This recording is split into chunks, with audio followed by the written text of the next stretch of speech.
नको नाही माझं बस झालं वाटतं. केलं सरांनी.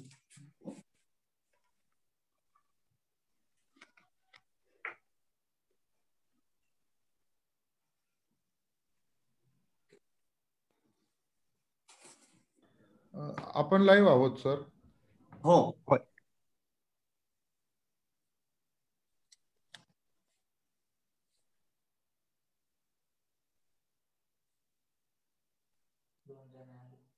आले जॉईन पण झाले.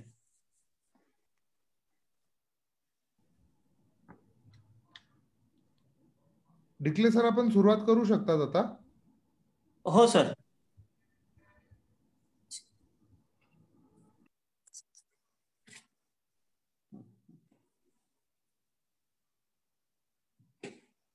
साहिल सर आपण फेसबुक लाईव्ह सुरू केलं ना? Yes yes. ओके.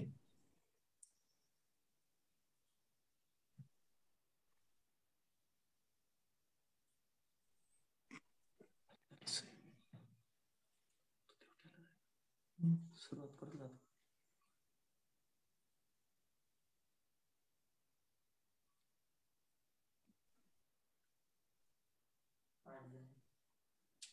ऑनलाईन 25 ते 29 नोव्हेंबर.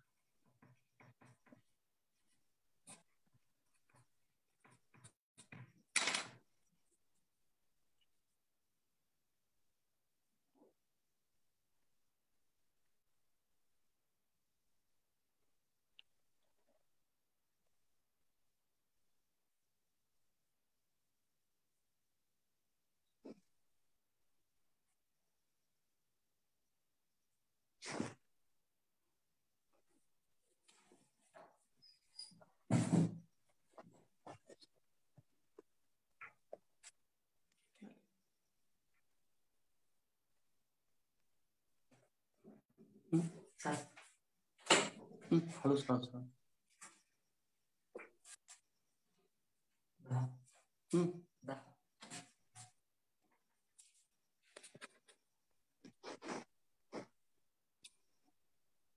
मला शाळेत नाव झाले तुमचं.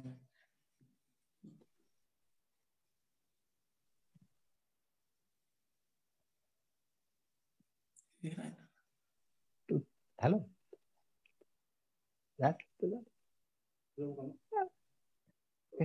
कशाला आलात?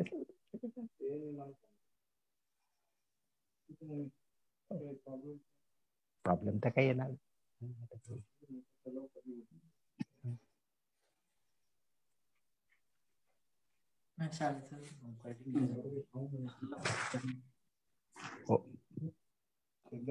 साहिल सर करूया सुरू आपण.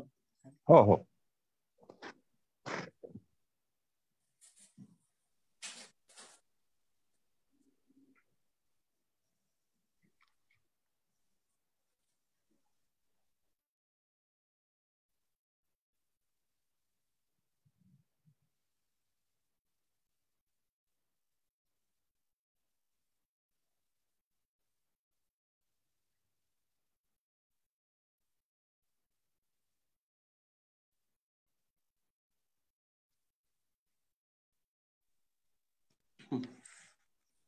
हे दिसत नाही ना?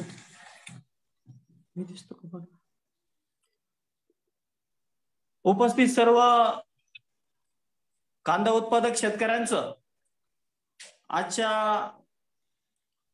कांदा पीक व्यवस्थापन वेबिनार मध्ये कृषीथॉन परिवार आणि द्राक्ष विज्ञान मंडळ संस्थेच्या वतीनं मनापासून इथं स्वागत करतो.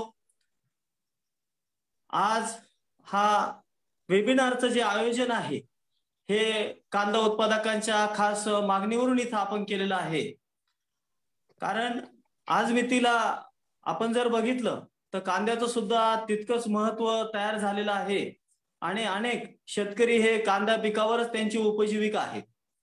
द्राक्ष विज्ञान मंडळ ही संस्था खास करून द्राक्ष उत्पादकांसाठी काम करते, परंतु अनेक द्राक्ष उत्पादक हे कांदा उत्पादकही आहेत आणि त्यांच्या आग्रही मागणीवरून आम्ही हा कांदा उत्पादकांचा गट सुरू केला आणि सांगायला आनंद वाटतो की ह्या कांदा उत्पादकांनी भरभरून प्रतिसाद दिला आणि त्यामुळं आम्हाला ही प्रेरणा मिळाली. आणि कृषीथॉन परिवार जो आहे की तुम्हाला सांगायला मला आनंद वाटतो की या वर्षीही 25 नोव्हेंबर ह्या काळामध्ये कृषीथॉन आपला हा महोत्सव नाशिकला सादर करणार आहे आणि त्यामध्ये आपण सर्व इथं उपस्थित राहा ही पण तुम्हाला एक आग्रहाची विनंती करतो. आणि कृषीथॉनचे संचालक सन्माननीय साहिल सरांना विनंती करतो की त्यांनी सर्व कांदा उत्पादक शेतकऱ्यांचं स्वागत करावं.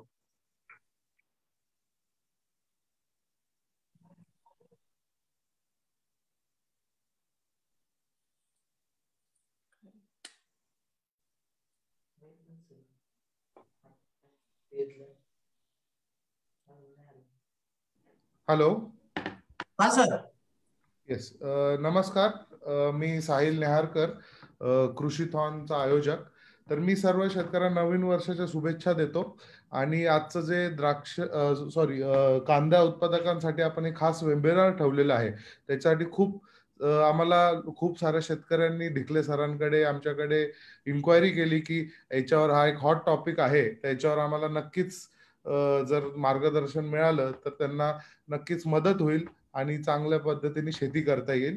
तर मी जास्त वेळ घेत नाही, फक्त एवढंच सांगतो तर मागच्या वर्षी कोरोनामुळे आपण कृषीथॉन ज्याच्यासाठी आपण सर्व वर्षभर थांबलेलो असतो, तर ते मागच्या वेळेस कोविडमुळे ऑर्गनाईज नाही झालं. तर ह्या वर्षी आपण नोव्हेंबरच्या डेट्स तुम्ही सगळे बघू शकतात. तर 25 ते 29 नोव्हेंबर ह्या दरम्यान कृषीथॉन होणार आहे आणि नक्कीच मी सर्वांना आमंत्रण देईल. आणि तुम्हाला नवीन आम्ही यावेळेस एक छान माहिती पोचवण्याचा एक हे प्लॅटफॉर्म आहे. तर याच्यात तुम्हाला मी इन्व्हाइट करतो आणि तुम्हाला रेडी होण्यासाठी मी आमंत्रण करतो. थँक्यू. धन्यवाद साहिल सर. आपण सर्व आम्हा शेतकऱ्यांचं कृषीथॉन मध्ये स्वागत केलं आहे.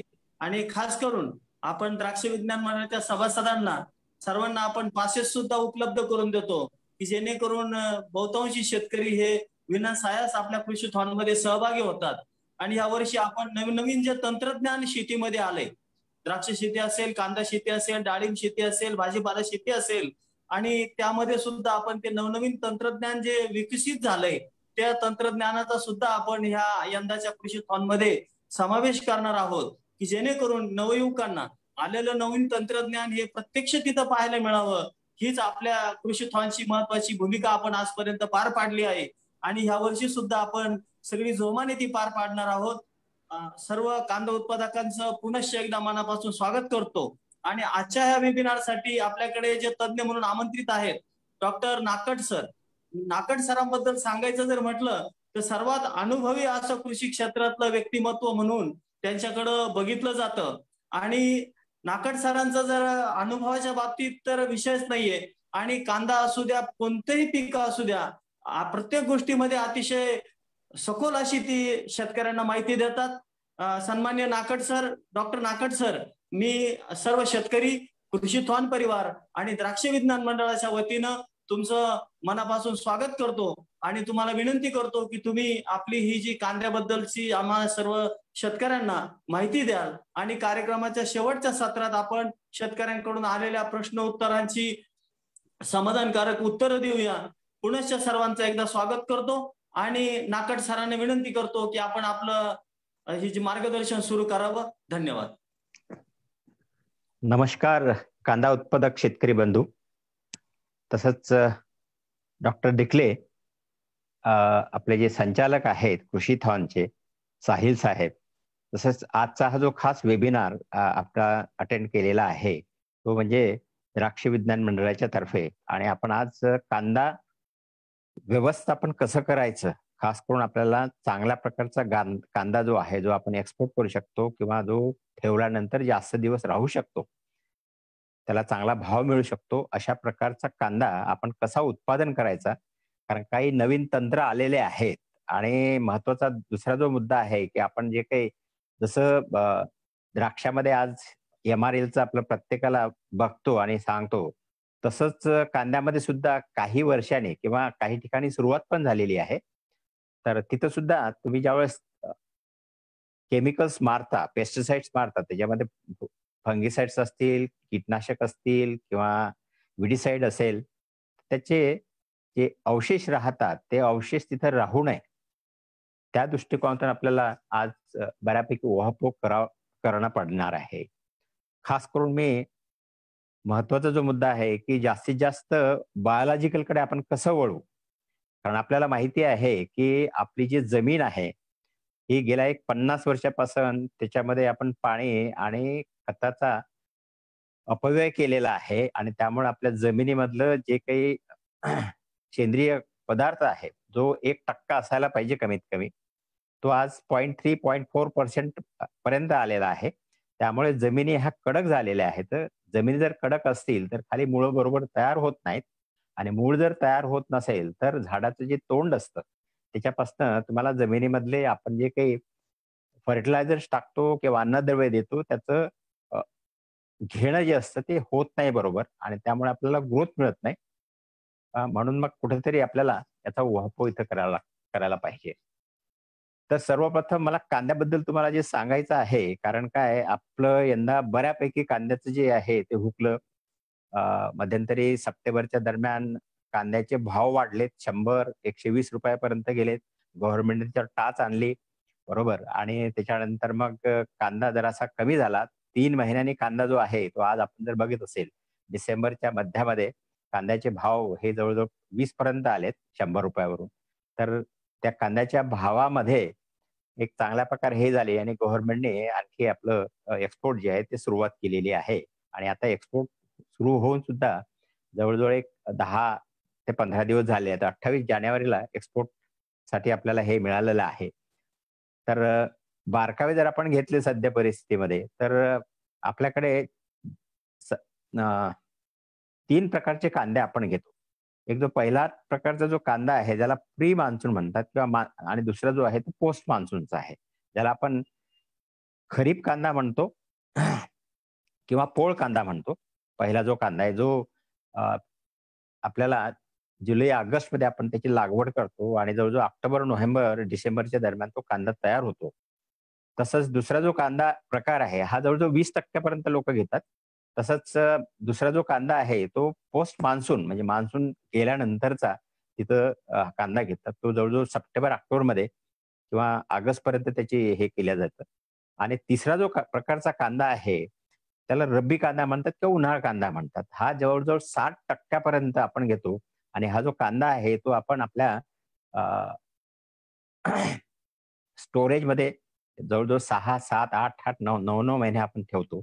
पण तो स्टोरेजमध्ये तो बरोबर राहत नाही. जर जास्त ह्युमिडिटी असेल किंवा तुमचं जे व्यवस्थापनामध्ये काही चुका झाल्या असतील त्यामुळे कांदे सडतात आणि कांद्याचं भरपूर मोठ्या प्रमाणात नुकसान होतं. जसं की यंदा आपण बघितलं असेल किंवा मागच्या वर्षी बघितलं असेल की मागच्या वर्षी जवळजवळ जुलै, सप्टेंबर, ऑक्टोबर, नोव्हेंबरमध्ये खूप पाऊस पडला. तसं यंदा पण नोव्हेंबरच्या ऑक्टोबरच्या एंड पर्यंत पाऊस होताच आणि असा पाऊस जर असेल तर आपले जे कांदे आहेत त्याला जास्त हे लागतं आणि आपले कांदे जे आहेत ते तिथं सडतात. मागच्या वर्षी आम्ही बघितलं की जवळजवळ 40% पर्यंत 50% पर्यंत कांदे जे आहेत ऑक्टोबर, नोव्हेंबर, डिसेंबरला सडलेले आढळले. तर हा कांद्याची आपण टिकवण कशी करू शकतो, कारण त्याचं जे गणित आहे ते गणित आपण आपल्या शेतीमध्ये कोणते फर्टिलायझर टाकतो, बरोबर, किती टाकतो, केव्हा टाकतो, बरोबर, याच्यामध्ये अवलंबून आहेत. तसंच त्याच्यावर जे कीटक येतात किंवा एक 3 ते 4 प्रकारचे रोग येतात, त्या रोगाला आपण कसं प्रतिबंधात्मकरित्या कंट्रोल करून तो रोग आपण कमी करू शकतो आणि आपला कांदा हा बट्टीदार अगदी चांगल्या प्रकारचा कांदा, दर्जेदार कांदा कसा काढू शकतो त्याबद्दल आज आपण इथं उहापोह करूया. तर हा जो कांदा आहे त्या कांद्याने मला वाटतं जगामध्ये आपण बारकाईने लक्ष जर गेलं तर आपलं जे कांद्याचं क्षेत्र आहे ते जगामध्ये सर्वात जास्त आहे, बरोबर. तसं एक जवळजवळ 10 ते 12 लाख हेक्टर एवढं जास्त क्षेत्र आहे आणि त्याच्यात जे काही 6-7 अलग अलग प्रकारचे तुमचे राज्य आहेत त्याच्यामध्ये महाराष्ट्राचा वाटा जो आहे तो जवळ 31 ते 38% पर्यंत फ्लक्च्युएट होतो. सर्वात जास्त आपला वाटा आहे. दुसरं जे राज्य आहे ते एमपीचं आहे, जवळजवळ 13 ते 14% पर्यंत त्याचा वाटा येतो. तिसरं कर्नाटक आहे, त्याचं जवळपास 12 ते 13% पर्यंत येतं. नंतर बिहार आहे. बिहार नंतर आपल्याला तिथं गुजरात येतं. गुजरात नंतर राजस्थान येतं. तर ह्या सर्व जे 7-8 स्टेट्स आहेत त्याच्यामध्ये जवळ-जवळ 90% आपण तिथं कव्हर करतो एरिया. जगामध्ये सर्वात जास्त एरिया आपल्याकडे आहे, परंतु आपला दुसरा नंबर लागतो. एक जास्त मागे नाही आपण 24 मिलियन किंवा 25 मिलियन मेट्रिक टन एवढं आपलं उत्पादन येतं. जर आपण बारकाईने बघितलं तर चायनाचे जास्त उत्पादन आहे. त्याची 0.9 मिलियन हेक्टर म्हणजे 90 लाख हेक्टर एरिया त्यांच्याकडे आहे. आपल्याकडे 1 कोटी हेक्टरच्या वर आपल्याकडे कांद्याचं उत्पादन त्या शेतीमध्ये घेतलं जातं. तर त्यांचं आणि आपल्यामध्ये जास्तीत जास्त एक 4 मिलियनचा फरक आहे. 4 मिलियनने ते पुढे आहेत, बरोबर. आणि मग जगामध्ये आपण जास्तीत जास्त शेतकऱ्यांना आपला कांदा पुरवतो. आपला तिसरा नंबर लागतं. एक्सपोर्टमध्ये आपण जर बारकावे घेतली तर जास्तीत जास्त पैसा जो आहे एक्सपोर्टमधनं मला वाटतं जवळजवळ 1 मिलियन मेट्रिक टन एवढा आपण एक्सपोर्ट करतो. आणि त्या एक्सपोर्टमधनं जवळजवळ 2550 करोड रुपये म्हणजे $348 मिलियन एवढं आपल्याला फॉरेन एक्सचेंज सुद्धा मिळतं. तर एक चांगल्या प्रकारचं हे होत आहे. आपण जवळजवळ आपल्या बाजूचे ज्या काही कंट्रीज आहेत, बरोबर. त्यातला बांगलादेशमध्ये सर्वात जास्त आपण करतो, बरोबर. त्यानंतर साऊथ ईस्ट एशियन कंट्रीज आहेत, मिडल ईस्ट कंट्रीज आहेत. तिथं सुद्धा आपण आपले प्रोडक्ट जो आहे कांदा तो एक्सपोर्ट करतो आणि त्याच्यामधनं आपल्याला बऱ्यापैकी फॉरेन एक्सचेंज जे आहे ते पण मिळतं. तर असा हा कांदा मला वाटतं जगात सर्वात जास्त खाल्ला जाणारे लोक जे आहेत भारतीयच आहेत आणि त्याच्यामध्ये काही प्रॉपर्टीज आहेत म्हणून आपण कांदा जो आहे तो खातो. क्वेरसेटिन नावाचं तिथं अँटी कॅन्सर टाईप जे द्रव्य आहे ते महत्वाचं आहे. त्यामुळे कॅन्सर होत नाही. तसंच तुमचा जो हृदय आहे त्या हृदयाला सुद्धा तेवढा झटका बसत नाही. त्याचप्रमाणे तिथं फोलेट आहेत, कॅल्शियम आहे, फॉस्फरस आहे. हे अलग-अलग प्रकारचे तुम्हाला कार्बोहायड्रेट्स आहेत. त्यामध्ये कोलेस्ट्रॉल वगैरे काही मिळत नाही, बरोबर. तर एक दररोजच्या भाजीमध्ये, दररोजच्या याच्यामध्ये आपल्याला पाहिजे आहे. आता आपल्याकडे जास्तीत जास्त कच्चा कांदा जो आहे, फ्रेश कांदा तो आपण पाठवतो बाहेर किंवा हे करतो. परंतु गेल्या काही वर्षापासनं जैन जे इंडस्ट्रीज आहे जळगावची, मला वाटतं जगामध्ये किंवा आपल्या साऊथ ईस्ट एशियामध्ये त्यांचा सर्वात मोठा नंबर आहे. नंबर 1 चे एक्सपोर्टर आहेत आणि तो कांदा जो आहे त्याला डिहायड्रेशन करतात. त्याची पावडर बनवतात आणि मला वाटतं जवळ-जवळ एक 17,000 मेट्रिक टन एवढी कांद्याची पावडर हे 4 डिस्ट्रिक्टमध्ये हे करून ते गोळा करतात आणि त्याची पावडर बनवून बाहेरच्या राष्ट्रामध्ये ते पाठवतात आणि ते आपण पावडर तेवढी काही उपयोगात घेत नाही. फक्त कमर्समध्येच ते पावडर घेतल्या जातं, बरोबर. तर अशा प्रकारचं हे कांद्याचं जे पीक आहे ते खूप मोठ्या प्रमाणामध्ये आपल्या महाराष्ट्रामध्ये जवळजवळ 40% वाटा जो आहे तो महाराष्ट्राचा आहे आणि महाराष्ट्रामधूनच सर्वात जास्त जे एक्सपोर्ट आहे जवळजवळ 2300 करोड रुपयाचे एक्सपोर्ट आपण इथनं करतो आहे, बरोबर. जवळजवळ 15 ते 16 कंट्रीजला आपण एक्सपोर्ट करतो. 170 देशामध्ये कांदा घेतला जातो, पण आपला पहिला नंबर लागतं as far as area is concern आणि उत्पादनामध्ये दुसरा नंबर लागतं चायना नंतर, बरोबर. आता हा जो कांदा आहे त्या कांद्याला मग जसं सांगितलं की यंदा पाऊस पडला.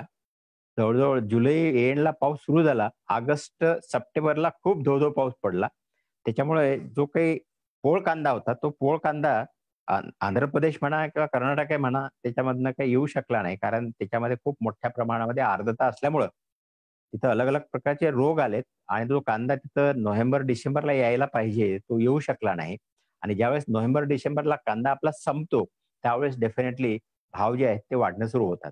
तर यंदा जो भाव वाढ सुरू झाली ते जवळजवळ मिडल सप्टेंबरला सुरुवात झाली, बरोबर. तो एकदम फटाक वाढणं आणि नंतर तो जवळजवळ 100-150 रुपयापर्यंत सुद्धा कांदा गेला.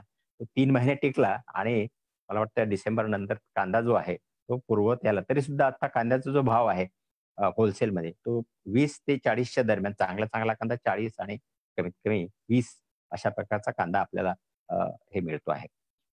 तर व्यवस्थापनामध्ये आपण बारकावे जर घेतले तर कांदा जो आहे तर याच्यामध्ये जवळजवळ आता जो कांदा आहे त्या कांद्यामध्ये बहुतांशी ठिकाणी लागवड झालेली आहे. रोपाची लागवड झालेली आहे. परंतु त्याच्यामध्ये सुद्धा मला जरासं उहापोह करायचं आहे, की कांद्यामध्ये जनरली आपण जो सपाट वाफा वापरतो, बरोबर. ठीक आहे, बरोबर आहे, ते सपाट वाफा करतो. परंतु ज्यावेळेस पाऊस असतो, बरोबर, त्यावेळेस मात्र सपाट वाफे तिथं पाहिजे नाहीत. इव्हन तुम्हाला तुमची रोपवाटिका किंवा नर्सरी तयार करायची असेल, तर ते रेज बेड जे आहेत, बरोबर, गादी वाफा तयार करून तिथं करायला पाहिजे. जवळ-जवळ 2 मीटर किंवा 1.5 मीटरचा गादी वाफा, 20 सेंटीमीटरचा उंच गादी वाफा आणि जवळ-जवळ 8 ते 10 मीटरचं अशासारखं आपल्याला ते करायला पाहिजे.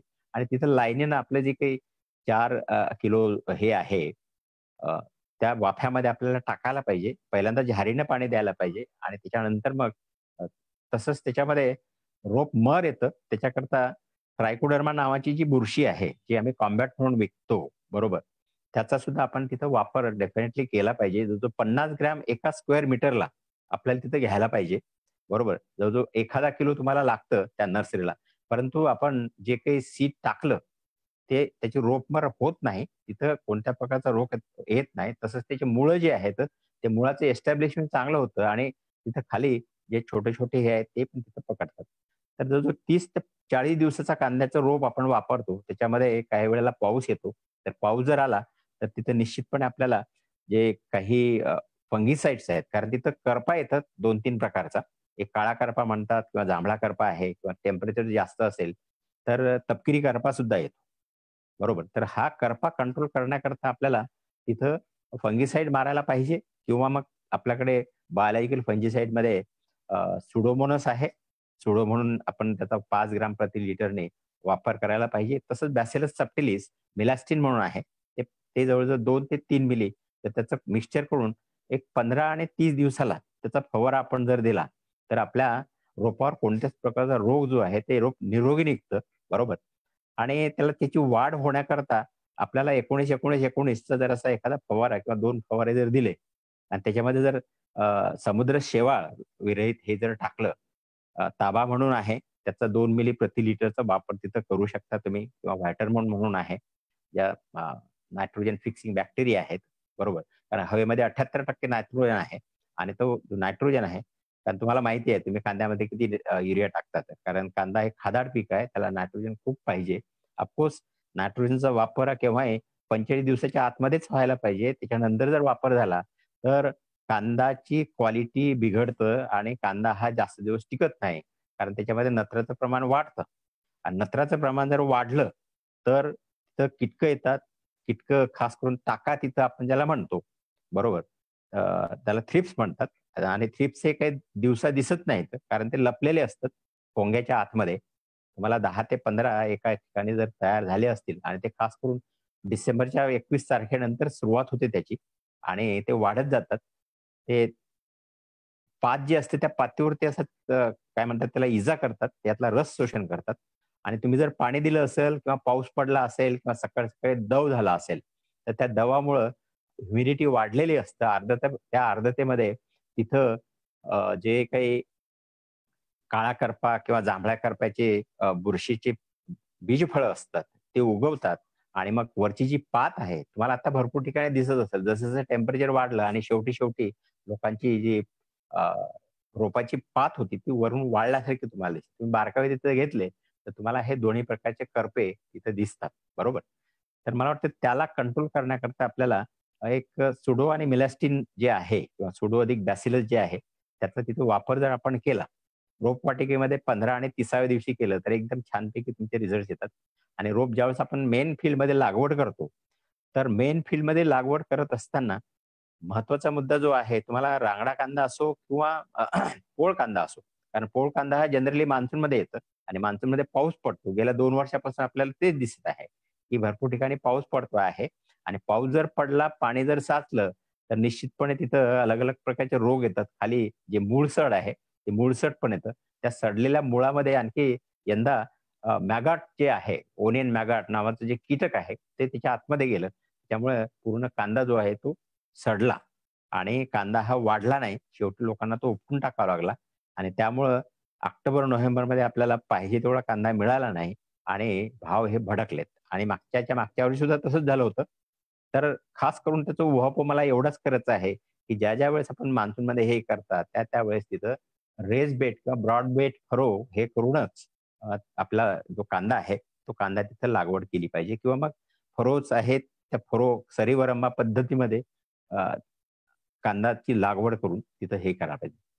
कांदा लागवड करायच्या अगोदर मला वाटतं आपण तिथं खाली जर ट्रायकोडर्मा आपण फेकलं बरोबर, जवळजवळ एका एकर नर्सरीला 2 किलो एवढं ट्रायकोडर्मा आपण जर मातीसोबत 10 किलो माती घ्यायची, 15 किलो माती घ्यायची किंवा शेणखत घ्यायचं आणि त्याच्यामध्ये ते मिक्स करायचं आणि ते फेकायचं.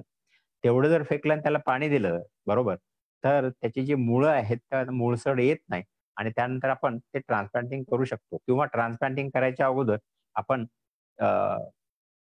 ट्रायकोडर्मा तसंच मायकोरायझा जे आहे बरोबर, आम्ही मायकोझूट म्हणून विकतो किंवा मग प्रोव्हॅम आहे. त्या प्रोव्हॅमचा आपण तिथं 25 ग्रॅम एका 100 लिटरमध्ये टाकून आणि ट्रायकोडर्मा 500 ग्रॅम 100 लिटरमध्ये टाकून आपलं जे रोपं आहेत ते रोपं बुडवायला पाहिजे जवळ 20 ते 30 मिनिटं आणि त्याच्यानंतर आपली रोप लागवणी करायला पाहिजे. रोप लागवणी केव्हाही लक्षात ठेवा, हे महत्वाचं आहे, कारण पौर्णिमा दरवर्षी दर महिन्याला येतेच बरोबर आणि ते कोट्यावधी वर्षापासून सुरू आहे. माणसाचा जन्म 1 करोड वर्षापूर्वी झालेला आहे बरोबर, पण पृथ्वीचा जन्म 400 करोड वर्षापूर्वीचा झालेला आहे आणि त्यावेळेसपासनं चंद्र आहे, सूर्य आहे बरोबर, अमावास्या पौर्णिमा सुद्धा आहे आणि पौर्णिमेच्या वेळेस भरती येतं, त्यामुळे जवळजवळ 70% 80% जे पाणी असतं ते पाणी वर येतं, आर्द्रता जास्त असतं पौर्णिमेला. म्हणून कृपा करून तुम्हाला लागवड करते वेळेस कोणत्याही पिकाची, कांद्याची तर आहेच, पण कोणत्याही पिकाची लागवड करते वेळेस आपल्याला शुक्ल पक्षामध्ये लागवड करायला पाहिजे आणि खास करून एकादशी ते पौर्णिमेच्या दरम्यान जर तुम्ही लागवड केली तर ते लागवड अगदी चांगल्या प्रकारे साधतं, तिथं कोणतीही रोपमर येत नाही, तुम्हाला खाडे भरावं लागत नाही. हा एक थंब रूल आहे, आपले पूर्वज करायचे अगोदर, त्याला तिथीनुसार व्हायचं आणि तिथी हेच असायची त्यावेळेस बरोबर. तर अशा प्रकारे लागवड करायला पाहिजे आणि लागवड झाल्यानंतर मला वाटतं ज्यावेळेस आपण लागवड करतो रेस बेडमध्ये म्हणा किंवा मग आता जी आपण लागवड करतो यावेळेस पाऊस नसतो, क्लिअर वातावरण असतं, त्यामुळे आपण जे वाफे आहेत ते सपाट वाफ्यामध्ये तिथे लागवड करतो. तर सपाट वाफे तयार करायच्या अगोदर आपली जमीन जी आहे ती भुसभुशीत करायला पाहिजे. 1 ते 2 वेळा त्याला हॅरोईंग करायला पाहिजे आणि शेवटच्या वखरणीच्या पाळीच्या वेळेस किंवा त्याला रोटावेटर म्हणून प्लेन करतो त्याच्या अगोदर तिथं आपल्याला नत्र, स्फुरद, पालाश तसंच त्याच्यामध्ये आपल्याला जो 4 ते 6 टन एवढं चांगलं कुजलेलं शेणखत टाकायला पाहिजे. हा महत्वाचा मुद्दा आहे. तसंच जो काही डोस आपण देतोय तिथं जवळजवळ युरिया जी आहे आपल्याला एक 35 किलो म्हणजे जो 1 पोतं युरिया तिथे येतं. तसंच तिथं आपल्याला फॉस्फरस द्यायला पाहिजे. फॉस्फरस तिथं आपल्याला जवळजवळ 16 किलो म्हणजे अ, 1-2 पोते तिथं आपल्याला फॉस्फरसची आवश्यकता आहे आणि तसंच तिथं 16 किलो म्हणजे जवळजवळ 30 किलोपर्यंत आपल्याला म्युरेट ऑफ पोटॅशची आहे. त्याचं आपल्याला एका एकराला द्यायला पाहिजे आणि त्याचबरोबर तिथं आपण जर अ, काही आता कंपन्यांनी किट काढलेले आहेत आणि त्याच्यामध्ये जसं कॅनबायसिसने किट काढलेलं आहे, त्याला आम्ही शुभारंभ डोस नाव दिलेलं आहे किंवा पीक आरोग्य किट म्हणून हे केलेलं आहे.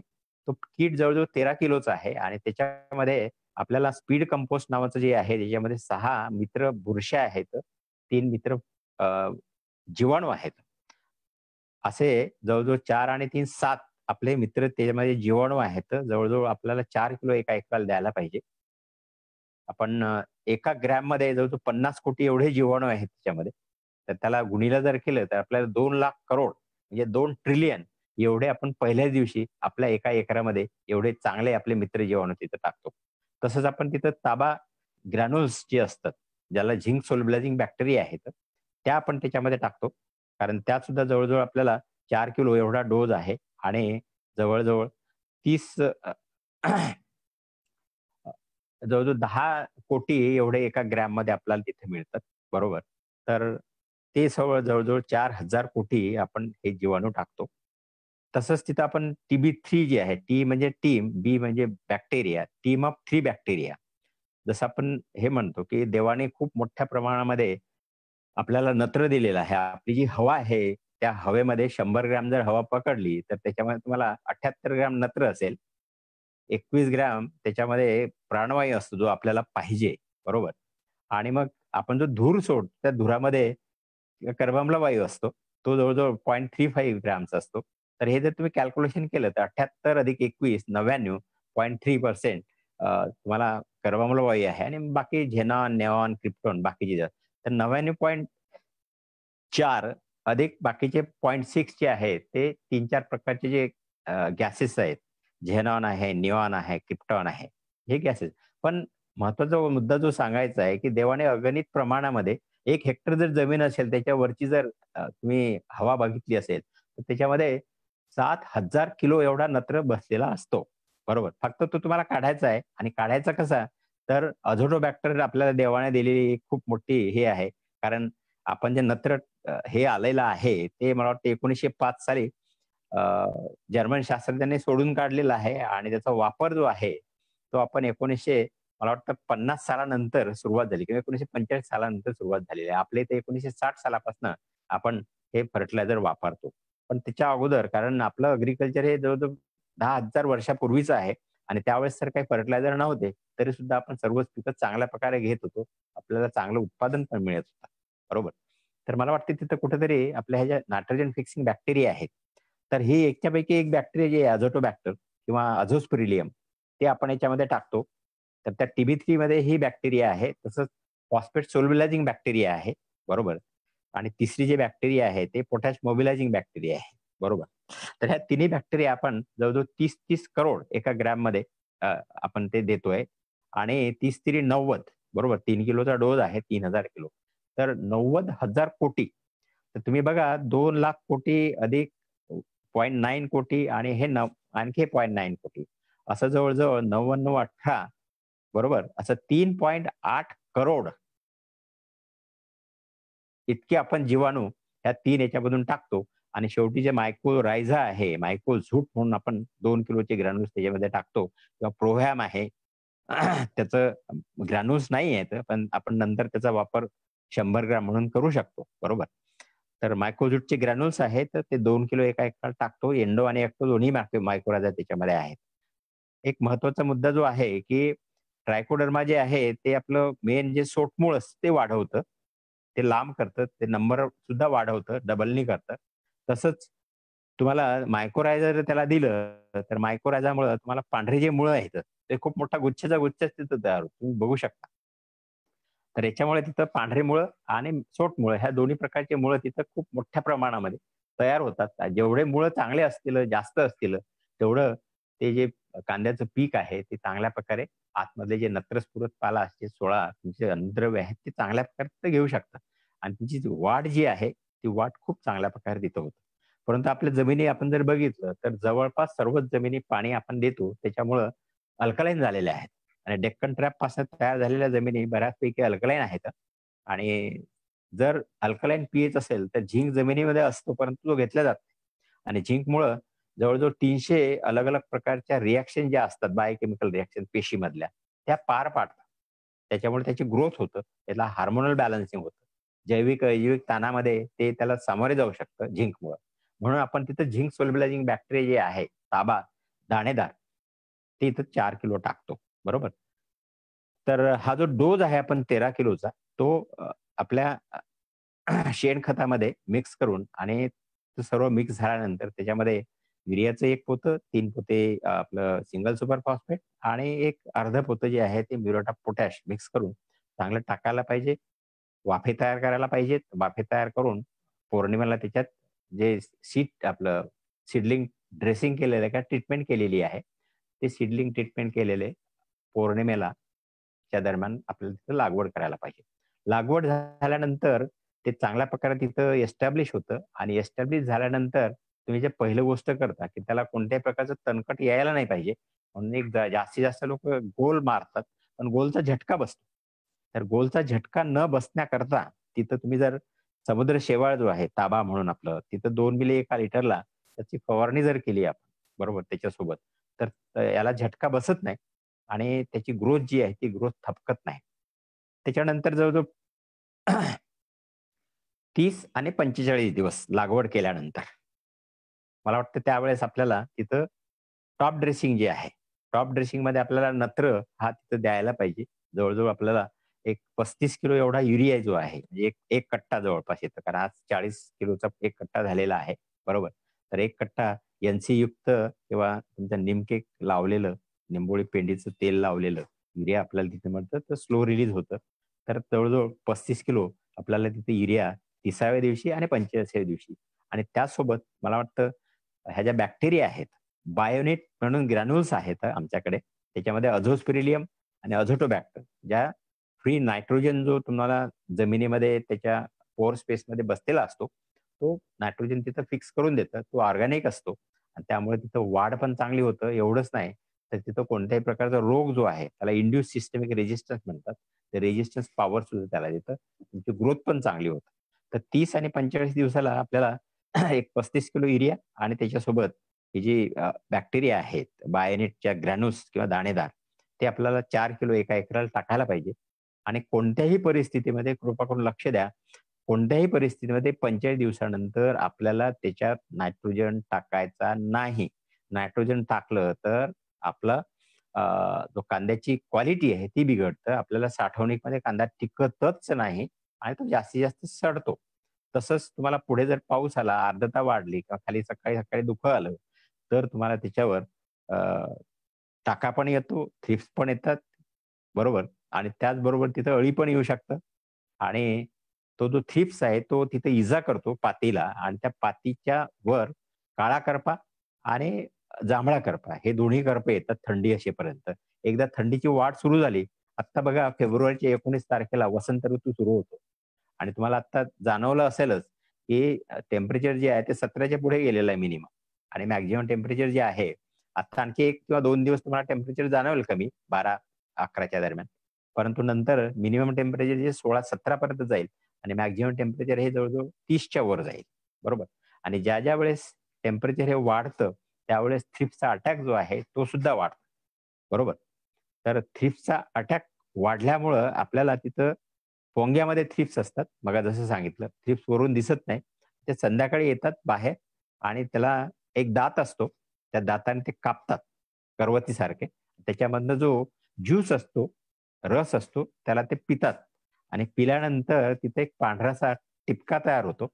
आणि जर तुम्ही पाणी दिलं असेल किंवा ढगाळ वातावरण असेल किंवा आर्द्रता जास्त असेल किंवा पावसाळा वातावरण असेल, तर त्याच्यामध्ये तो पाणी साचतं सकाळी सकाळी 8, 9, 10 वाजेपर्यंत.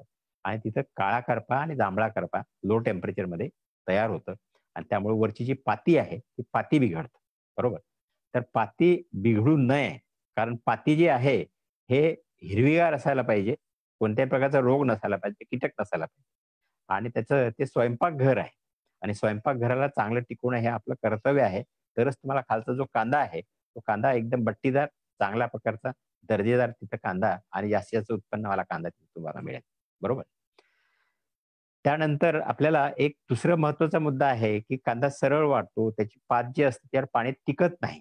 तर आपण जे काही बुरशीनाशक, कीटनाशक मग ते बायोलॉजिकल जरी असले तरी सुद्धा ते टिकले पाहिजेत तिथं, चिटकले पाहिजेत, बरोबर. त्याकरता आपल्याला तिथं सिलिकॉन बेस जो हे आहे, बरोबर. तर जी सिलिकॉन म्हणून आहे त्याचा वापर आपण 25 मिली 100 लिटरला करायला पाहिजे, बरोबर. तर सिलिकॉनमुळं एक सिलिकॉन जे आहे ते महत्वाचं अन्नद्रव्य आहे. सर्वात जास्त तुमची जी जमीन आहे ते सिलिकॉनची बनलेली आहे, बरोबर. आणि जवळजवळ एका टनामध्ये तुमचं जे पालापाचोळा असतो त्यामध्ये 10 ते 20 किलो पर्यंत सर्वात जास्त सिलिकॉनच असतं. सिलिकॉनमध्ये मधातले जे तुमचे त्याचे वॉल्स असतात त्या चांगल्या बळकट होतात.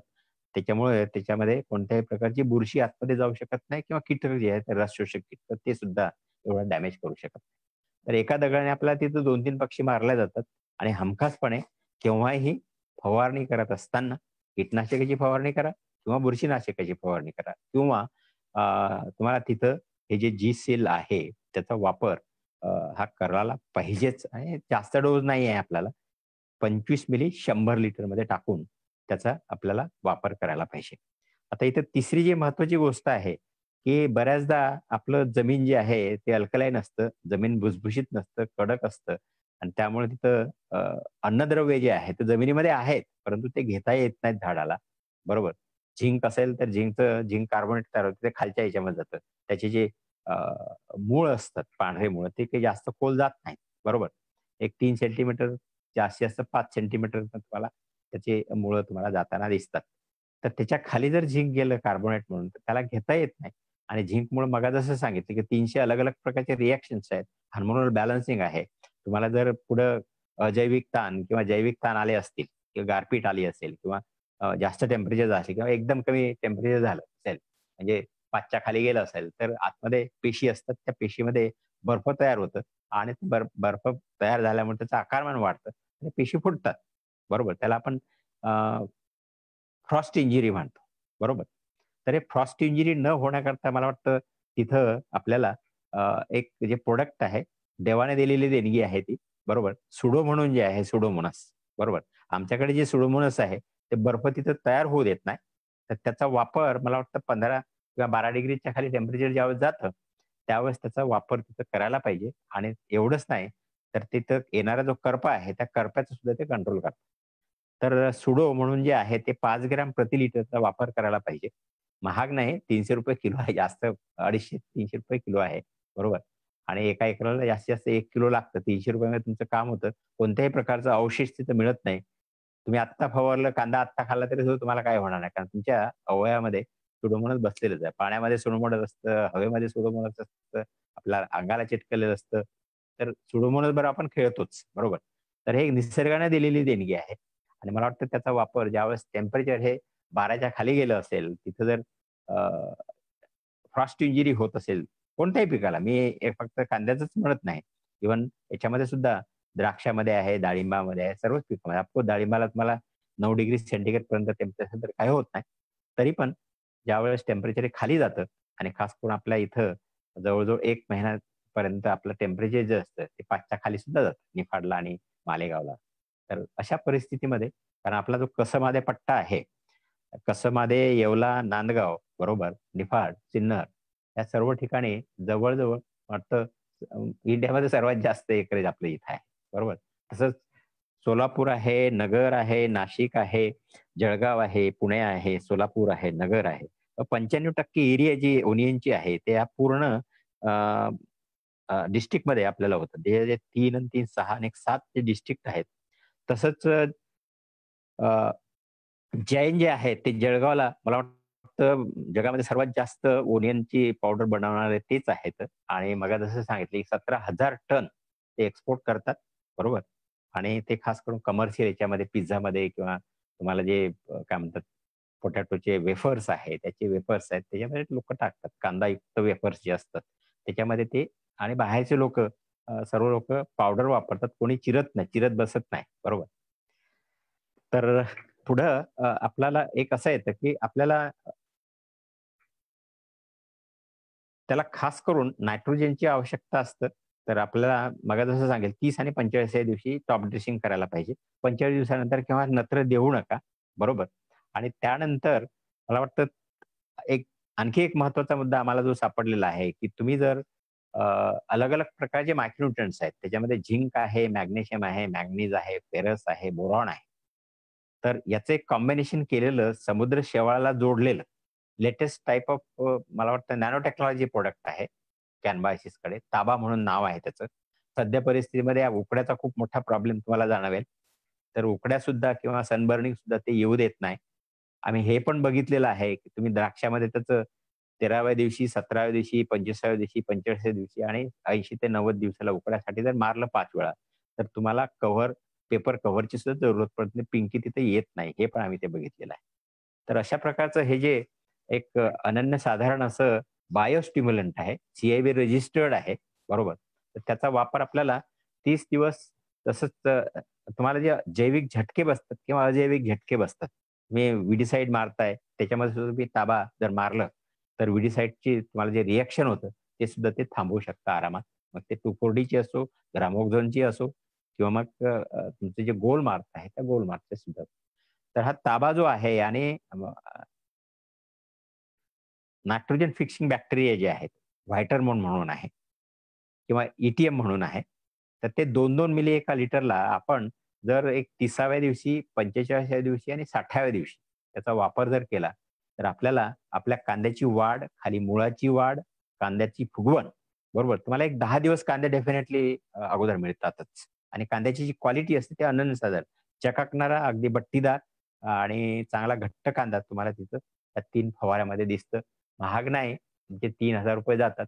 तसंच मग जो मी शुभारंभ डोस सांगितला तुम्हाला, त्याचे सुद्धा तुम्हाला जास्तीत जास्त 3,000 रुपये पडतात. 6,000 रुपयात हे होतं आणि बायोनेटचे 8 किलो ग्रॅन्युल्स होतात. ते जवळ तुम्हाला अ, 6,600 म्हणजे 1,200 रुपये ते होतात. 3 आणि 3 6 आणि 1 7 7,500 रुपये. आणि जर पाऊस आला तर सुडोमेलास्टिनची फवारे आपल्याला महिन्यातून एकदा जर दिलं किंवा पाऊस जर सारखा असेल, तर मग तिथं दर 10 दिवसाला द्यायला पाहिजे. अदरवाईज 15 दिवसाच्या दरम्यान सुडोमेलास्टिन ड्रिपमधून देऊ शकता. 1 किलो सुडो आणि अर्धा लिटर बॅसिलस सबटिलिस किंवा मेलास्टिन हे ड्रिपद्वारे सुद्धा देऊ शकतो आपण.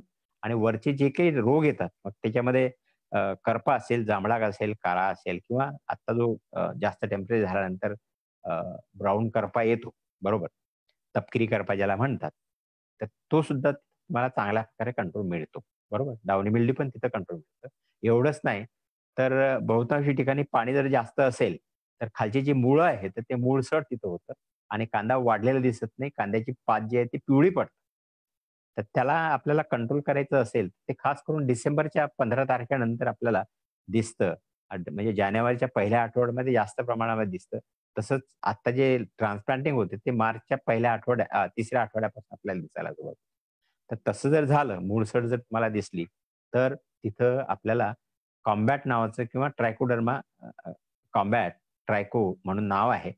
ते एकरी आपल्याला 2 किलो जर 50 किलो मातीसोबत अगदी सर्वीकडे जर तुम्ही फेकलं, तर तिथं हा जो बेसल रॉट आहे, तो बेसल रॉट आपल्याला तिथं दिसत नाही. मुळं चांगले वाढतात, बरोबर. आणि आपलं जे कांदा आहे, त्या कांद्याची टिकवून क्षमता सुद्धा चांगल्या प्रकारे वाढतं. तर सुडो आणि बॅसिलस या 2 स्प्रेमध्ये. आता स्प्रेमध्ये सुद्धा मला एवढं सांगायचं आहे, की हे सर्व बॅक्टेरिया आहेत. त्याचा रेसिड्यू राहत नाही. पोटामध्ये गेलं तर काही होत नाही, बरोबर. अगदी फ्री, रेसिड्यू फ्री असा कांदा तुम्हाला मिळेल. बट्टीदार कांदा मिळेल. आणि हे जे जीवाणू आहेत, ते त्या कांद्यामध्ये राहतात, बरोबर.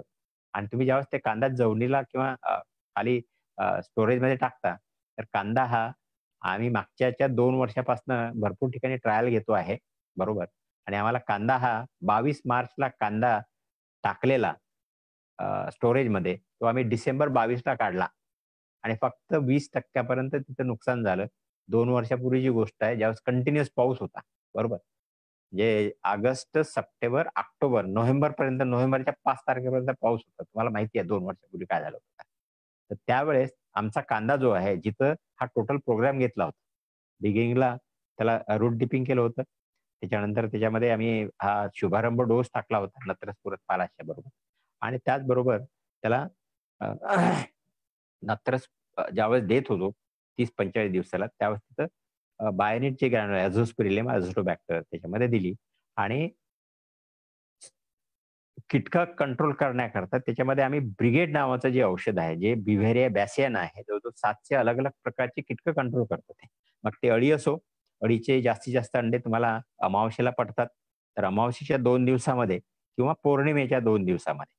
बघा तुम्ही आता, की आता तुम्हाला खूप मोठ्या प्रमाणामध्ये पंखावाले मावा, काळा मावा तुम्हाला दिसेल. तुमच्या टोमॅटोवर मावा असेल. प्रत्येक पिकावर तुम्हाला मावा दिसतो. इव्हन याच्यावर सुद्धा त्या माव्याच्या सोंडीवर कुकुंबर मोजेक व्हायरस असतो. तो त्याच्यामध्ये टाकतो आणि तुम्हाला कुकुंबर मोजेक व्हायरसही देतो. 8 दिवसामध्ये खूप मोठ्या प्रमाणात मागच्या वर्षी नुकसान झालं होतं लोकांचं. तर तापमान वाढीमध्ये सुद्धा याला झटका बसतो आणि मला वाटतं ताबाचा वापर तिथं आपण जर केला आणि व्हायटरमोनचा वापर केला 2-2 मिली आणि त्याच्यामध्ये टाका जर असेल, तर पौर्णिमा अमावास्येला आपल्याला एक 5 ग्रॅम प्रति लिटर जे बिव्हेरिया बॅसियाना आहे, बरोबर. त्याचा वापर तिथं आपल्याला करायला पाहिजे. 15 दिवसाच्या अंतराने टाका अगदी बिगिनिंग पासून. जास्त महाग नाही, ₹380 किलो आहे, बरोबर. आणि अगदी आरामात तुम्ही फवारू शकता त्याच्यावर. ऑफकोर्स सिलिकॉन बेस त्याच्यामध्ये हे टाकायला पाहिजे. मग जे तुम्हाला जी-सील म्हणून नाव सांगितलं, त्याचा वापर तिथं 25 मिली 100 लिटरला करायला पाहिजे. आणि तुम्हाला अगदी अत्यंत सुरेख असे चांगल्या प्रकारचे रिझल्ट दिसतात. जर सकाळी-सकाळी दव असेल, त्या ताबा वाटरमध्ये तुम्ही जर टाका नसेल, तर तिथं सुडो आणि मिलास्टिन टाका. 5 ग्रॅम सुडो आणि 3 एम-एल मिलास्टिन. तुम्हाला तिथं कोणत्याही प्रकारचा रोग जो आहे, मग कोणतेही म्हणजे करपा असो, जांभळा करपा, काळा करपा किंवा हे कोणत्याही प्रकारचा रोग तिथं दिसणार नाही. पाती एकदम चांगले शेवटपर्यंत हिरवीगार राहील, बरोबर. तर मला वाटतं अशा प्रकारे त्याच्यामध्ये येणारे जे कीटकं आहेत आणि रोग आहेत त्या रोगाचं आपण चांगल्या प्रकारे कंट्रोल करू शकतो. आता इथे तुम्हाला जर अमावास्या पौर्णिमेला तुम्ही रिक्ती बिगिनिंग पासून त्याला फवारणी जर दिली, तर मला नाही वाटत तुम्हाला त्याच्यावर टाका म्हणून किंवा अळी म्हणून तिथं काहीतरी मिळेल. बरोबर. आणि तसंच त्याच्यामध्ये जर पाऊस असेल तर 10-15 दिवसाच्या अंतराने सुडोमिलास्टिनचा फवारा करायला पाहिजे. बरोबर. मग ते 3 महिन्याचं पीक आहे आणि तुम्हाला एक 3 वेळा तुम्हाला फवारणी द्यायला पाहिजे. पाऊस असेल तर 4 वेळा होतं. जवळ-जवळ ₹1000 त्याला लागतात. तर एक 4 ते ₹5000 त्याचे लागतात. बरोबर. तर 5, 3, 8, 3, 11 आणि 2, 13 आणि शेवटी ज्यावेळेस कांद्याची फुगवण होतं, 60 दिवसानंतर कांदा फुगवायला सुरुवात होतं. 60 आणि 75 दिवशी आम्ही त्याच्यामध्ये TB2 टीम ऑफ 2 बॅक्टेरिया, एक पी-एस-बी आणि पोटॅशच्या बॅक्टेरिया. कारण पोटॅश जर असेल तर प्रतिकारशक्ती वाढवते नंबर 1 आणि त्याचबरोबर तुम्हाला तिथं वजनदार जे असतात तुमचे बल्ब ते सुद्धा करतं. त्याची प्रतिकारशक्ती वाढवण्याला म्हणजे मदत करतं. आणि एवढंच नाही तर कांदा जो गोडपणा असतो कांद्यामध्ये, तो सुद्धा तुम्हाला तिथं हे करतं. तर मला वाटतं तिथं आपण ताब्याचा वापर जर TB2चा वापर केला, दाणेदार आहेत. जर ड्रिप असेल तर TB2 फर्टिडोजचा वापर करू शकता तुम्ही 500-500 मिली 2 वेळा. आणि जर पाटपाणी देत असाल, तर पाटपाण्याकरता TB2 दाणेदार आपल्याला एकरी 4 किलो एवढा डोस 0,050 बरोबर. त्याच्यासोबत तुम्हाला तिथं वापरायला पाहिजे किंवा 0,52 सुद्धा घेतलं तर चालतं. जो 5 ते 7.5 किलो एका एकराला मिक्स करून ते फेकायला पाहिजे आणि त्यानंतर पाणी द्यायला पाहिजे. हे 60 आणि 75 दिवसाला केलं तर तुम्हाला तुमचा जो कांदा आहे तो अगदी डेफिनेटली चांगला बट्टीदार अगदी काय म्हणतात त्याला ठस भरलेला, वजनदार, चमकदार आणि दर्जेदार कांदा तुम्हाला डेफिनेटली तिथं मिळतोच. बरोबर. तर मला वाटतं अशा प्रकारे आपण एक टोटल प्रोग्राम जो आहे तो बायोलॉजिकल प्रोग्राम आहे. आपण इथं कोणते कीटनाशक बद्दल बोहापोह केली नाही. कीटनाशकामध्ये फार कमी कीटनाशकं आहेत जे कांद्यावर वापरल्या जातात. बरोबर. त्या कीटनाशकामध्ये लॅम्बडा सायहॅल्युथ्रिन आहे. लॅम्बडा सायहॅल्युथ्रिन जे आहे, पण ते जर अंगावर पडलं तर तुम्हाला खाज खूप मोठ्या प्रमाणात येतो. बरोबर. अ, त्याचा मला वाटतं डोस जो आहे तो 0.75 टू 1 मिलीलिटर आहे. तसंच जिथं हे जर तुम्ही वारंवार मारलं, बरोबर. आजकाल सर्व सिस्टमिक दवाई येतात. सिस्टमिसिटी जेवढी जास्त असेल, तेवढं तिचं प्रतिकारशक्ती निर्माण होतं आणि ते ते जे कीटकनाशक असतात ते 2-3 वेळा चालतात. तिसऱ्यांदा चालतच नाही. तर मला वाटतं तिथं आपल्याला कुठेतरी इंटरव्हेन करायला पाहिजे आणि मला वाटतं त्याच्या नंतर किंवा त्याच्यासोबत जर आपण हा ब्रिगेडचा फवारा दिला, बरोबर, तर तुम्हाला तिथं रेझिस्टन्स सुद्धा कमी करता येतं. परंतु जर प्रतिबंधात्मक दर अमावास्या पौर्णिमेला 4-5 वेळा तुम्ही हे जर मारला, तर तुम्हाला काही असा प्रॉब्लेम येत नाही. बरोबर? तर एक चांगल्यात चांगलं असं आपण उत्पादन काढू शकतो. दुसरी महत्त्वाची गोष्ट जी सांगायची आहे, की एकदा तयार झाला त्याला एकतर ड्रम फिरवू शकता तुम्ही खास करून रांगड्या कांद्याला. कारण ते ताठ त्याच्या माना असतात. बरोबर किंवा पिवळं पडल्यानंतर त्याला पाणी बंद करायचं. शेवटी त्याच्यामध्ये कॉम्बॅक्टचं द्रावण जर तुम्ही फवारलं किंवा खालनं जर दिलं, तर कांदा तुमचा चांगला टिकवण्या क्षमता राहतं त्याची आणि त्यानंतर तो उपटून पाणी बंद करायचं 15 दिवस अगोदर आणि ते उपटून त्याला हेड ऑन त्याची पात्या त्याच्या याच्यावर राहतील अशासारखं ते वाळू द्यायला पाहिजे 2 ते 3 दिवस आणि त्याच्यानंतर ते सावलीमध्ये घेऊन जायला पाहिजे. त्याचे जे टोकं आहेत, भरपूर शेतकरी तिथंच खूप मोठा घोटाळा करतात आणि त्याचे टोक जे आहे ते कमीत कमी 1.5 ते 2 इंच सोडायला पाहिजे. तुम्ही 3 इंच जरी सोडलं तरी काही हरकत नाही. आणि ते जर केलं तर कांदा अगदी हळू वाढतो. त्याला चांगल्या प्रकारे कांद्याचं आपण टिकवण क्षमता जी आहे ती चांगल्या प्रकारे वाढवू शकतो. तर ते सावलीमध्ये एकदा तुम्ही त्याला टाकू शकता आरामात. एक 8 ते 10 दिवसपर्यंत चांगले मुरतात ते. त्याचे जे वरचे काय म्हणतात हे असतात स्केल्स असतात. ते हळू एकदम चिकटतात आणि ते एक चांगला घट्ट असा कांदा तुम्हाला तिथं तयार होतो. त्यानंतर तुम्ही ते ग्रेडिंग करू शकता. कांदे ज्याला इजा झालेली आहे किंवा जवळून कापल्या गेलेल्या आहेत. कारण बरेचदा कांदा हा जर तुम्ही याच्यामध्ये ठेवला, तर त्याच्या कांद्या बाजूचा कांदा सडतो, बरोबर? फळाचं तसंच आहे. तर कृपा करून तशासारखे जर हे असतील त्याला ग्रेडिंग करणं महत्त्वाचं आहे. आणि आपल्याकडे हे माहिती आहे, की खाली 1 फूट हे एअरेशन ठेवून मला वाटतं आता जे आपल्याला टिकवण करण्याकरता गव्हर्नमेंट सुद्धा त्याला हे देत आहे आणि त्याचा आपण त्याला बरोबर जर हे केलं कप्प्याने 1-2 फुटाचा कप्पा तयार करून त्याच्यात टाकायला पाहिजे आणि तिथं पट्टी मारायला पाहिजे आणि त्याच्यात 2 फुटाचं हे केलं तर त्याच्यावर त्याचा भार बसत नाही आणि खालचे कांदे जे आहेत ते बेकार होत नाहीत. हा त्यातला महत्वाचा मुद्दा. एरेशन चांगलं राहतं बाजूनी आणि आतमध्ये. तुमचं जे छप्पर आहे वरचं ते कृपा करून आणखी 2 ते 3 फूट हे करायला पाहिजे. नॉर्थ आणि साऊथ डायरेक्शनला तुम्हाला हे करायला पाहिजे. कारण पूर्व आणि पश्चिम दिशेला पाऊस येतो किंवा हवा सुद्धा येत राहतं. तर जेवढी ती हवा खेळेल तिथं आणि पाऊस त्याला लागणार नाही, खास करून जून, जुलै, ऑगस्टमध्ये, सप्टेंबर नंतर तर तुम्हाला त्याच्यामध्ये चांगल्या प्रकारचं हे मिळतं. तसंच तुम्ही त्याच्यावर हे जे आहे ते फवारू शकता. आता भरपूर लोक काय वापरतात तिथं, परंतु तिथं तुम्ही सुडो आणि मिलास्टिनचा फवारा देऊ शकता आरामात. काही प्रॉब्लेम येणार नाही. बरोबर? आणि ते वाढतील पण. बरोबर? कारण जेवढी आर्द्रता असतं तेवढं जीवाणू हे दर 20 मिनिटाला डबल होतात. तर मला वाटतं त्याचा वापर आपण तिथं डेफिनेटली केला पाहिजे. ज्यायोगे तिथं जे काही तिथं पेनिसिलियम येतं बघा, काळा, त्यानंतर ब्लू कलरचा आणि येलो कलरचे. असे 3 प्रकारचे कांद्याचे सळ जे होतं ते 3 प्रकारचे आणि होतं. बरोबर? ते एक तर ॲस्परजिलस आहे, दुसरं पेनिसिलियम आहे, बरोबर? आणि तिसरं डिप्लोडिया आहे. तर हे याच्यामध्ये जास्त प्रमाणात वाढतात, राहतात, बरोबर? म्हणून कांदा हा चांगल्या प्रकारे सीझनिंग करून जो एक 8 ते 10 दिवस सावलीमध्ये त्याला हे करून त्याचे नाखं जे आहेत किंवा त्याचे जे हे आहेत, देठ आहेत, ते जवळ-जवळ 2 इंचापर्यंत पुढे कापायला पाहिजे. बरोबर? आणि असा कांदा ग्रेडिंग करून आपल्याला चांगल्या प्रकारे भरता येतो आणि तुम्ही जर हा टोटल प्रोग्राम वापरला, बरोबर? शुभारंभ डोस आहे, तुमचं सीडलिंग रूट डीप आहे, त्याच्यानंतर ताबा व्हायटरमोनचा फवारा आहे. त्याच्यामध्ये तुम्ही ब्रिगेड टाकू शकता टाक्याकरता किंवा याच्याकरता आणि जर जांभळा किंवा काळा करपा असेल तर त्याच्याकरता तुम्ही तिथं सुडो आणि मिलास्टिनचा वापर मला वाटतं प्रतिबंधात्मक जर केला, पाऊस असेल तर फक्त आपल्याला 10 दिवसाच्या अंतराने फवारा द्यायला पाहिजे. अदरवाईज तुम्हाला एका महिन्यातून एकदा जरी फवारा दिला तरी सुद्धा ती चांगले राहतात. बरोबर? आणि शेवटी TB2 अधिक 05234 हे 2 वेळा 60व्या दिवशी आणि 65व्या दिवशी. मला वाटतं एवढं जर केलं तर निश्चितपणे आपला जो कांदा आहे, तो कांदा आपल्या कांदा चाळीमध्ये हमखासपणे, कारण आम्ही गेल्या 3-4 वर्षापासून करतो आहे ह्या गोष्टी. आम्ही 2 वर्षापूर्वी ज्यावेळेस पाणी नव्हतं, बरोबर? त्यावेळेस सुद्धा डेमो घेतले होते. शेतकऱ्यांचं पाणी संपलं होतं. त्यांचे चिंगडे कांदे झालेत. आमचे कांदे मोठे झालेत. ते पण मी तुम्हाला सांगू शकतो. आमचा कांदा शेवटपर्यंत हिरवा राहिला. शेवटचे 2 पाणी बसले पण नाहीत त्याला. बरोबर? तर आणि डॉक्टर चिंदे म्हणून आहेत. त्यांचं FPC मला वाटतं राहुरीला. त्यांनी हे डेमॉन्स्ट्रेशन 4 ते 5 अलग-अलग डिस्ट्रिक्टमध्ये घेतले होते. बरोबर? आणि खूप चांगल्या प्रकारचे डेमॉन्स्ट्रेशन ते घेतले होते. तर एक चांगल्या प्रकारचं व्यवस्थापन आपण कीटक आहेत, बुरशी आहे, ते बायोलॉजिकल पासून आपण तयार करू शकतो. एक चांगल्यात चांगलं कांदा तयार करून एक अवशेष विरहित कांदा तयार करू शकतो. दर्जेदार कांदा तयार करू शकतो.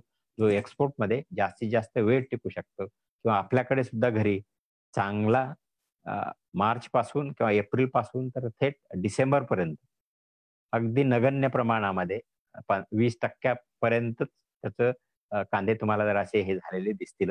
बरोबर? कारण आपलं साधारण याच्यामध्ये आम्हाला जवळजवळ 40% पर्यंत कांदा सडलेला 2 वर्षापूर्वी दिसला होता. पण आमचे जे कांदे होते ज्याला ह्या सर्व गोष्टी बसल्यात, तिथं फक्त आणि फक्त 15 ते 20%च कांदे सडलेल्या अवस्थेमध्ये किंवा कमी याच्यामध्ये पूर्ण सडलेले नव्हतेच. बरोबर? कांद्याला कोंब पण फुटलेले नव्हते. आणि असा कांदा मला वाटतं 2 वर्षापूर्वी ₹168 किलोने शेवटी डिसेंबरच्या काहीतरी 12 का 13 तारखेला विकला होता. बरोबर? तर मला वाटतं एक ओव्हरऑल अशासारखं आपण जर आता तुम्ही ह्या जे अलग-अलग प्रकारचे जीवाणूजन्य किंवा बुरशीजन्य मित्र बुरशा वापरल्यात, बरोबर? कीटनाशक म्हणून वापरल्यात किंवा बुरशीनाशक म्हणून वापरल्यात किंवा बायोस्टिम्युलंट म्हणून वापरल्यात. तर निश्चितपणे आपण जे खाली जमिनीमध्ये देतो, आपली जमीन पण चांगली राहते पुढच्या पिढींकरता. जमिनीमध्ये सेंद्रिय पदार्थ पण त्यामुळे वाढतं. एवढंच नाही तर तुम्ही स्पीड कंपोस्ट जे आहे आपल्या 13 किलोच्या शुभारंभ डोसमध्ये, तो जर जमिनीमध्ये असेल तर 1 ते 1.5 महिन्यामध्ये तुम्हाला तिथं गांडूळ पण तयार झाले दिसतील. तुम्ही बघू शकता 2 महिन्यानंतर की गांडूळ किती तयार होतात. आणि चांगली जमीन त्याला म्हणतात जिथं 200 गांडूळ एका स्क्वेअर मीटरमध्ये असतात. बरोबर? नाकड सर. हा जी, बस मला एवढंच सांगायचं होतं की तुम्ही असं एक उहापोह हेच करायचं होतं की एक चांगल्यात चांगलं असं उत्पादन आपण टिकवून क्षमता वाढवून चांगलं उत्पादन काढू शकता. आणि बाहेर आपला जो कांदा आहे तो चांगली टिकवून नसल्यामुळं त्याला निश्चितच चांगला भाव मिळेल आणि प्रत्येकाला त्याच्यापासून फायदा मिळेल. सर, हा, आपण थोडे आता प्रश्न उत्तर घेऊ शेवटच्या हो हो चरणात. हो, चालेल चालेल. तर श्री निखिल आहिरराव यांचा प्रश्न आहे की 3 महिन्याचा कांदा झाला असून चांगला बरोबर पोचलेला नाहीये, म्हणजे त्याची जी फुगवण व्हायला पाहिजे बरोबर तशी काही बरोबर त्याची फुगवण झाली नाही असं त्यांचं म्हणणं आहे.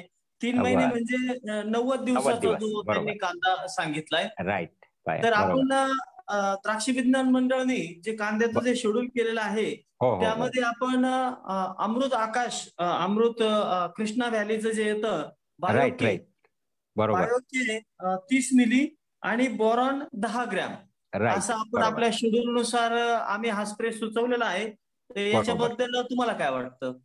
महत्वाचा मुद्दा जे आहे मग जसं सांगितलं की आपल्याला नायट्रोजन डोस वाढी करता आपल्याला 45 दिवसापर्यंत द्यायला पाहिजे.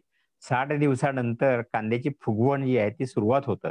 आणि म्हणून आपण जे एक एक हे सांगितलेलं आहे की ताबा व्हायटरमनचा जर फवारा दिला तर तुम्हाला ती फुगवण जी आहे ते खूप चांगल्या प्रकारे मिळतं. कारण त्याच्यामध्ये बोरॉन पण आहे, झिंक आहे, मॅग्नेशियम आहे, मॅंगनीज आहे, बरोबर, आणि फेरस पण आहे, अॅमिनो ऍसिड्स पण आहेत इसाबियांसारखं, आणि त्याच्याबरोबर आणखी समुद्र शेवाळ पण आहे, बरोबर. तर त्याचा वापर आपण करायला पाहिजे. आता तुम्ही जे सांगितलं त्याचा सुद्धा आपण वापर, कारण त्याच्यामध्ये बोरॉन आहे आणि बोरॉनमुळं कॅल्शियम आणि बोरॉन जर असेल तर तुम्हाला निश्चितपणे तिथं चांगलं त्याची फुगवण मिळतं. पण एक महत्वाचा जो मुद्दा आहे की 60 दिवस झाल्यानंतर कांद्याची फुगवण ही सुरुवात होतं.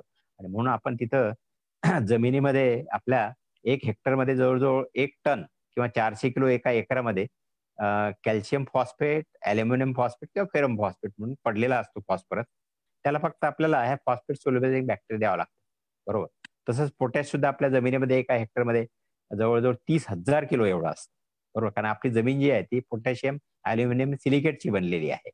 आणि तुम्हाला एका हेक्टरमध्ये ते कॅल्क्युलेशन जर तुम्ही केलं, म्हणून तुम्ही ज्यावेळेस परीक्षण करता जमिनीचं त्यावेळेस तुम्हाला बघा कोणाच्याही जमिनीचं परीक्षणामध्ये पोटॅश अति जास्त लिहिलेलं असतं.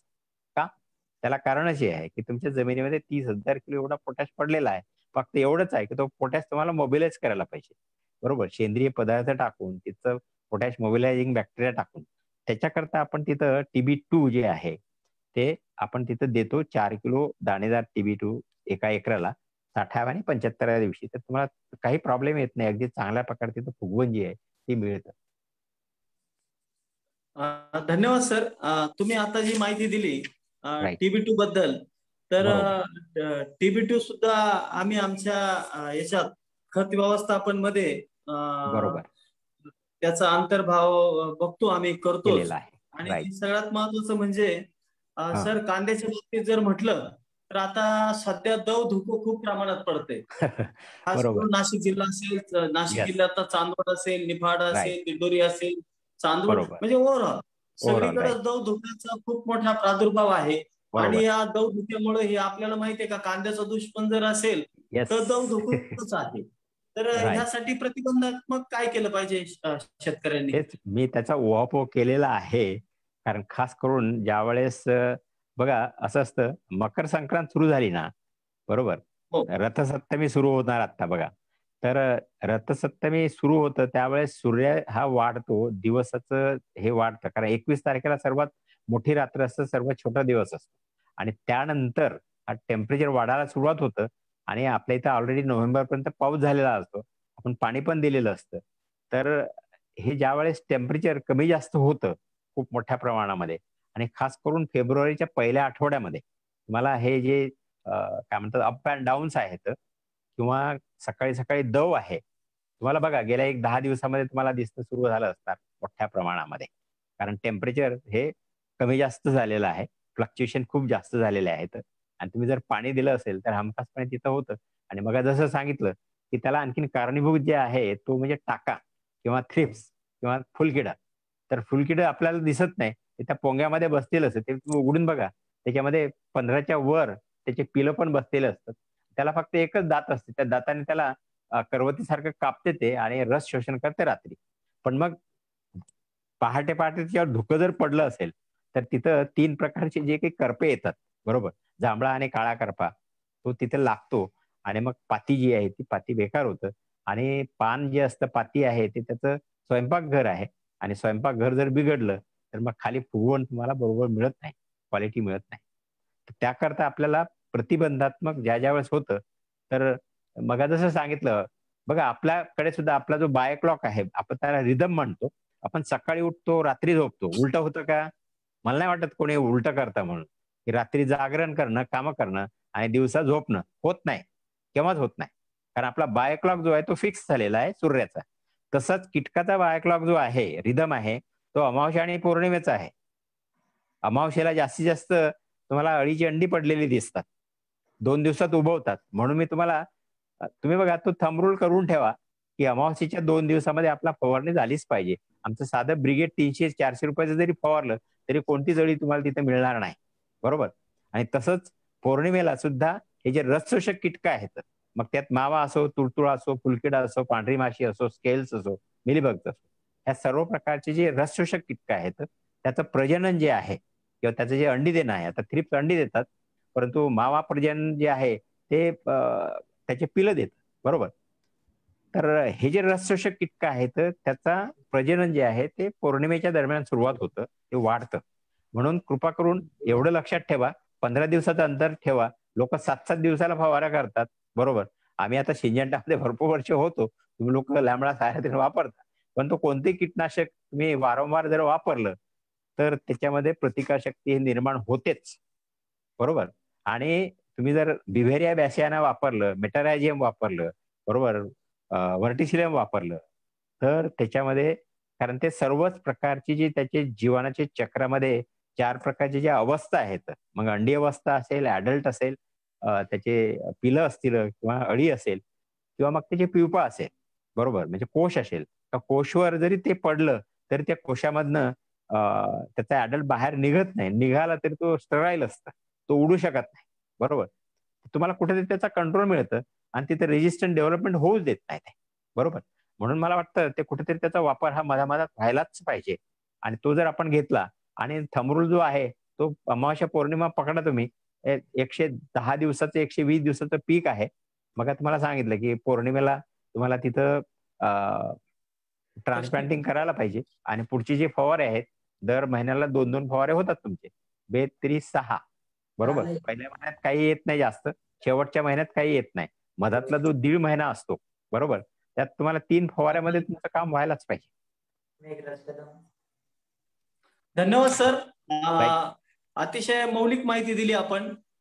खास करून आज द्राक्ष विज्ञान मंडळ नाशिक आणि कृषीथॉन यांच्या संयुक्त विद्यमानं ह्या आपण विशेष वेबिनारचं आयोजन केलं होतं. कारण सद्यस्थितीला अनेक ठिकाणी मोठ्या प्रमाणात कांदा लागवड झालेली आहे. कांदा उत्पादकांना खूप मोठ्या भीषण समस्या आहेत. याचं आम्ही 1 महिन्यापासून अवलोकन केलं आणि त्यांना एक चांगलं मार्गदर्शन व्हावं म्हणून आपण ह्या विशेष वेबिनारचं इथं आयोजन केलं. आणि आयोजन करत असताना आपल्या सर्व कांदा उत्पादकांना आम्हाला सांगायला आनंद वाटतो की कृषीथॉन हे जे आंतरराष्ट्रीय दर्जाचं कृषी प्रदर्शन नाशिकमध्ये भरतं, इथं प्रत्येक पिकासाठी शेतकऱ्यांना पुरस्कार दिले जातात, त्यांच्या कामाचा लेखाजोखा तपासला जातो आणि त्याच पद्धतीमध्ये कृषीथॉनमध्ये कांदा उत्पादकांना सुद्धा आपण विशेष पुरस्कार देऊन त्यांना त्यांचा सन्मान आणि गौरव आपण इथं करतो. तरी आपण सर्वांनी आपल्या कांद्या पिकाच्या व्यवस्थित नोंदी ठेवा आणि नोंदी ठेवून आपल्याला भरघोस उत्पादन कसे मिळालं याची माहिती आम्ही ज्या वेळेस विचारू कृषीथॉनच्या माध्यमातून, विविध वर्तमानपत्रातून किंवा सोशल मीडियातून अशी माहिती संकलित केली जाते. त्याबद्दल आपणास अगोदर अवगत केलं जातं आणि आपण नक्कीच चांगले जर कांदा उत्पादन घेतलं असेल तर कृषीथॉनच्या वतीनं ह्या वर्षी जो कृषीथॉन ह्या वर्षीचं जे कृषीथॉन नोव्हेंबर महिन्यात जे आयोजन केलेलं आहे त्यामध्ये आपणास नक्कीच सन्मानित करण्यात येईल आणि आपल्यापैकीच नक्कीच काही कांदा उत्पादक ह्यासाठी पात्र होतील, ह्यातही काही शंका नाहीये. तर आम्ही आमंत्रित करतो आजच्या कार्यक्रमाचं आभार प्रदर्शन साहिल सर यांनी करावं. थँक्यू डिकले साहेब आणि थँक्यू नाकात सर. तुमचं खरंच छान लेक्चर होतं. मला जास्त काही कळत नाही तरी पण मला कमेंट्स आणि याच्याद्वारे कळालं की खूपच छान रिस्पॉन्स, आणि मला स्वतःला व्हॉट्सअपवर पण लोकांचे मेसेजेस आले की त्यांना खरंच आवडलं आजचं लेक्चर.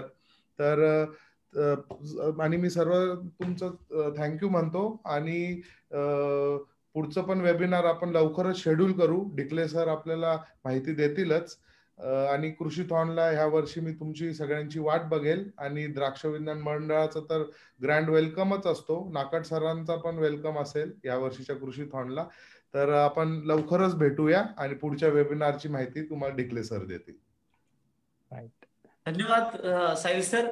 पुढचा जो वेबिनार आहे त्या वेबिनारचं पण आपण लवकर आयोजन करत आहोत आणि त्यासाठीच सोशल मीडियातून इतर मीडियातून आपणास अवगत केलं जाईल. पुनश्च आपणा सर्वांना उत्कृष्ट कांदा उत्पादनामधून आपणास आर्थिक उत्पन्नाची नवी दिशा मिळो अशीच एक मनापासून प्रार्थना करतो आणि थांबतो. धन्यवाद. धन्यवाद. थँक्यू. धन्यवाद.